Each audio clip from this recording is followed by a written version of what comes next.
যারা কোরআনের পরিবারের অধীনস্থ তারাই আল্লাহর পরিবারের অন্তর্ভুক্ত। সুবহানাল্লাহ। বলেন ব্যাখ্যা কি? এই হাদিসের ব্যাখ্যায় মুফাসসিরিনে কেরাম মুহাদ্দিসিনে কেরাম উল্লেখ করেছেন যে আল্লাহর পরিবার বলতে আল্লাহ এদেরকে ভালোবাসেন, এরা খাঁটি মুমিন, এরা আল্লাহর ওলি, আল্লাহর কাছে চাইলে আল্লাহ দিয়ে দেন, আল্লাহ এদেরকে পছন্দ করেন। এজন্যই যারা আহলুল কোরআন, কোরআন পড়ে বুঝে গবেষণা করে তারাই হলো আল্লাহর পরিবারের অন্তর্ভুক্ত। সুবহানাল্লাহ। মূলত আল্লাহর কোনো পরিবার নেই, আল্লাহ এদেরকে অনেক ভালোবাসেন, এটাই হলো ব্যাখ্যা। আমার ভাইয়েরা, তাহলে কিভাবে আমরা আল্লাহর পরিবার, আল্লাহর প্রিয়জন, আল্লাহর কাছাকাছি হতে পারি? 20টা পয়েন্ট আমরা উল্লেখ করবো। আপনি এই পয়েন্টগুলো যদি খেয়াল করেন তাহলে আপনিও হতে পারবেন আহলুল কোরআন, আল্লাহর প্রিয়জন, আল্লাহর কাছের মানুষ।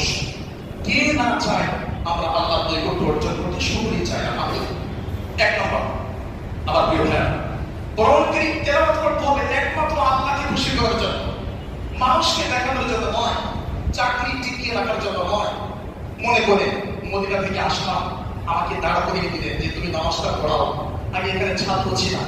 এবার যদি আমি চিন্তা করি 5 বছর পরে মদিনা থেকে আসলাম, আমি এখানে তারাবি পড়িয়েছি, তাহাজ্জুদ পড়িয়েছি, এখন যদি তেলাওয়াতটা সেই মানের না হয়, মানুষ কি বলবে?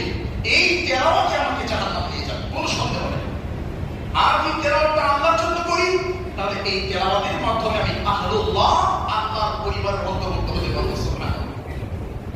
দলিল কোরআন কারীম 29 নম্বর সূরা জুমার 2 নম্বর আয়াত এবং সূরা জুমারের 11, 12, 14 নম্বর আয়াত। আল্লাহ তাআলা বলেন, ইন্না আনজালনা ইলাইকাল কিতাবা বিল হাক্কি ফা'বুদিল্লাহা মুখলিসান লাহুদ-দীন।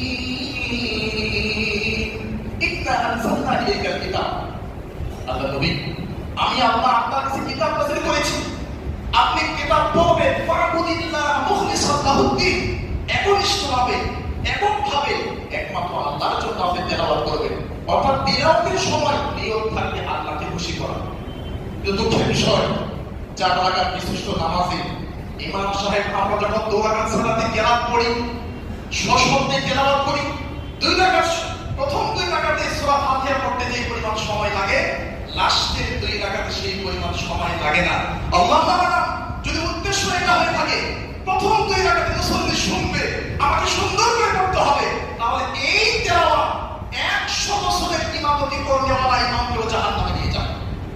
আর যদি মনে করেন আমি আল্লাহর জন্য পড়ছি এবং মানুষকে টাইম দিচ্ছি, মানুষ আমার সাথে আস্তে আস্তে পড়ুক, তাহলে ভিন্ন হিসাব। আমার প্রিয় ভাইয়েরা, এই জন্য আমাদের হাদিস নাম্বার 830 রাসূলুল্লাহ